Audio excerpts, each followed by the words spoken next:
Bom dia! Fala galera do sexto ano, tudo bem? Vamos para mais uma aula de matemática. Apostila aberta na página 353, exercício 1. Na figura abaixo, cada quadrado da malha tem lado medindo 1 centímetro. Então, do 1 ao 2, nós temos aqui 1 centímetro. Grifem essa frase porque ela é muito importante. Uma joaninha pousou na folha de papel exatamente no ponto F1. Grifem essa frase. Vamos marcar o ponto F1. F está aqui, não é? O F1. Aqui é o ponto no qual a joaninha pousou. Você pode marcar com a letra P, de pouso. Continuando. Então, ela caminhou 5 centímetros para a direita, em linha reta. Vamos para essa parte. Vocês podem grifar. Ela vai caminhar 5 centímetros, ou seja, 5 quadradinhos. 1, 2, 3, 4, 5. Aí ela chegou aqui, certinho? Ela está nessa posição, igual a minha caneta. Continuando, o que vai acontecer? Girou 90 graus para a esquerda. Como será esse giro? Ela vai girar assim e fica nessa posição. Esse é o giro de 90 graus. E eu representei com aquela voltinha para indicar o giro dela, ok? Ela girou 90 graus para a esquerda e caminhou mais quantos centímetros? Mais 2 centímetros em linha reta. Grifem também, ela caminhou 1 centímetro, 2 centímetros. Ela está parada nessa posição, igual a minha caneta. Em seguida, ela girou 90 graus para a direita e caminhou mais 1 centímetro em linha reta, chegando a um ponto de onde ela levantou o voo novamente. Ela vai girar agora para a direita, esse giro aqui, ó. Certo?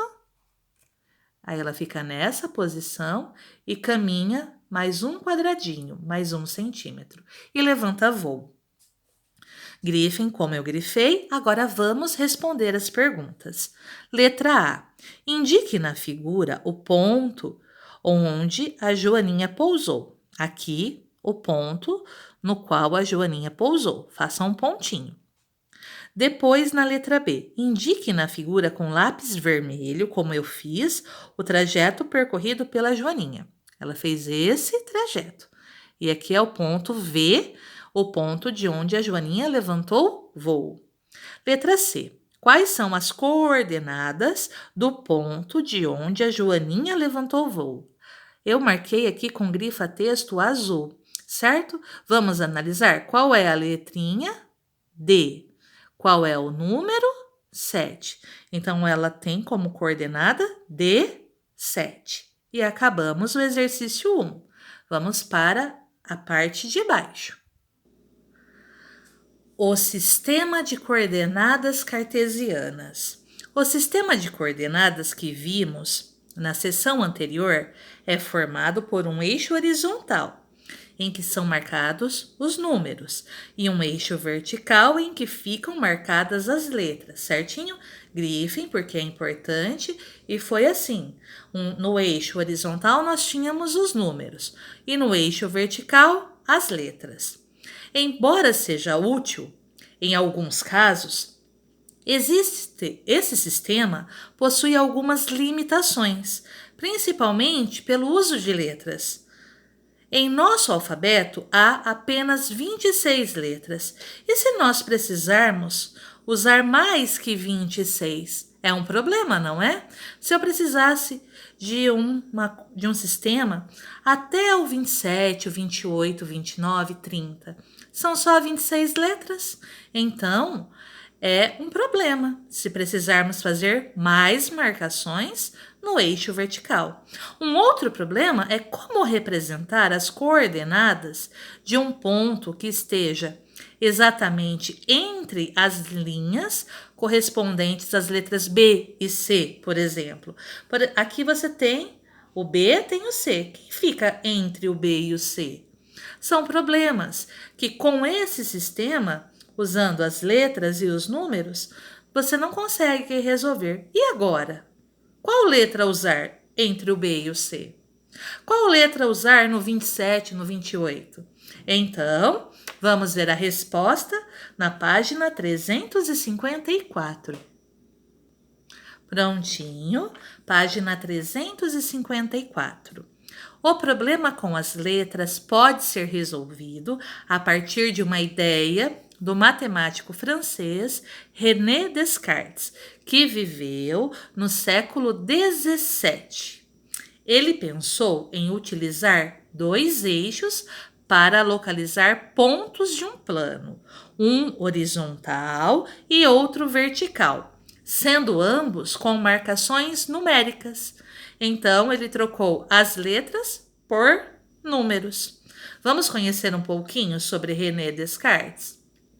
René Descartes foi um matemático francês que nasceu em 1596 e faleceu em 1650.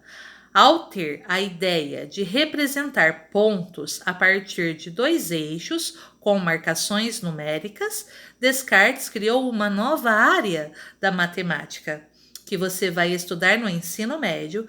Essa área é chamada de geometria analítica.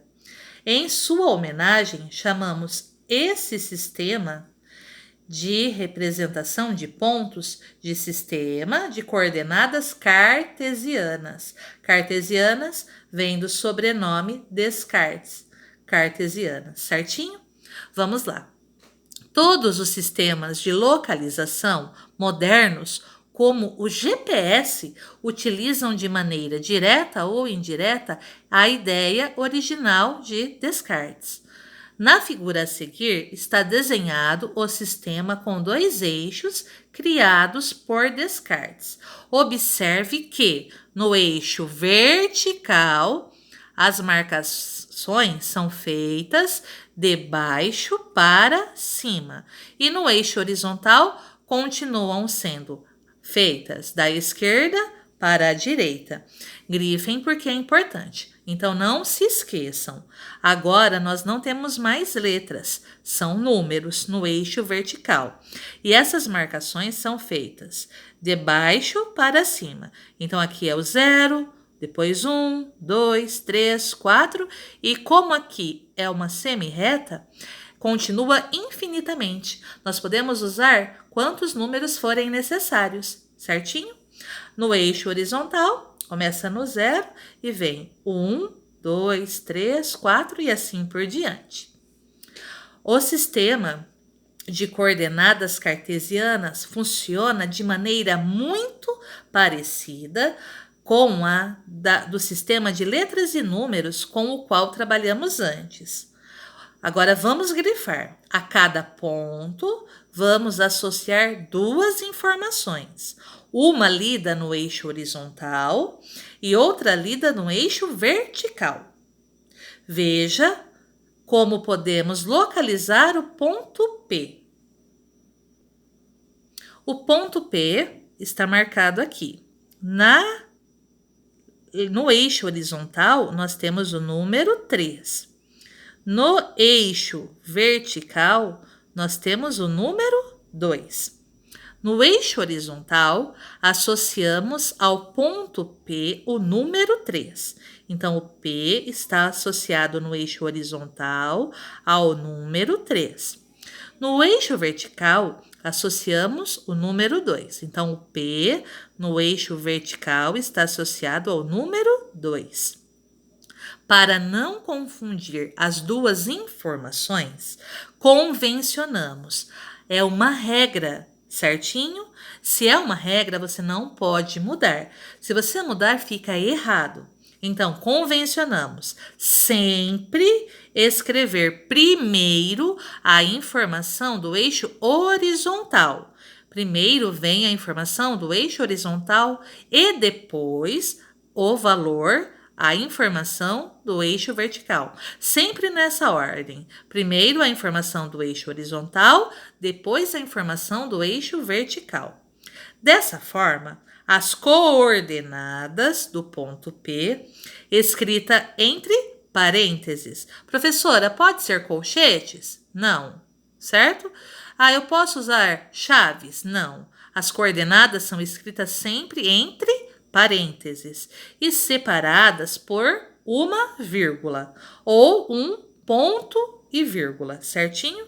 Então, aqui nós temos o ponto P, abre o parênteses, a primeira coordenada, que é o 3, a primeira coordenada é a leitura do eixo horizontal, vírgula, o 2 é a leitura do eixo vertical, fecha parênteses e pronto. Quando adotamos um sistema de coordenadas cartesianas, passamos a nos referir ao plano no qual está localizado esse sistema como plano cartesiano. Então, aqui nós temos um plano cartesiano e aqui nós temos uma coordenada, certinho?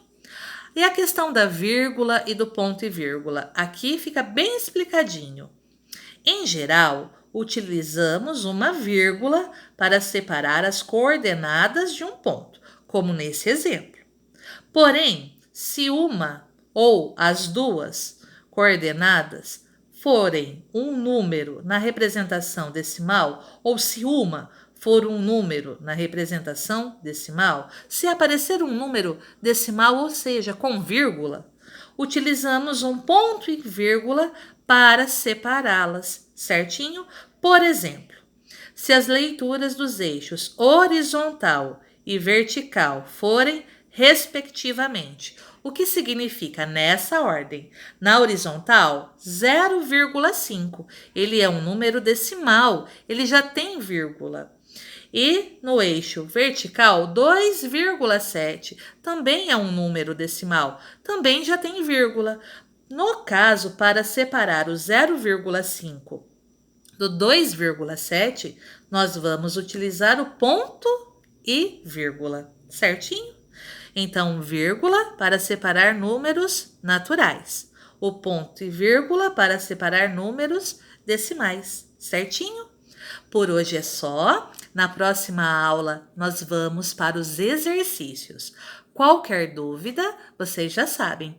Entrem em contato comigo. Me chama no WhatsApp que eu vou tirar sua dúvida. Um beijo e até a próxima aula. Tchau, tchau!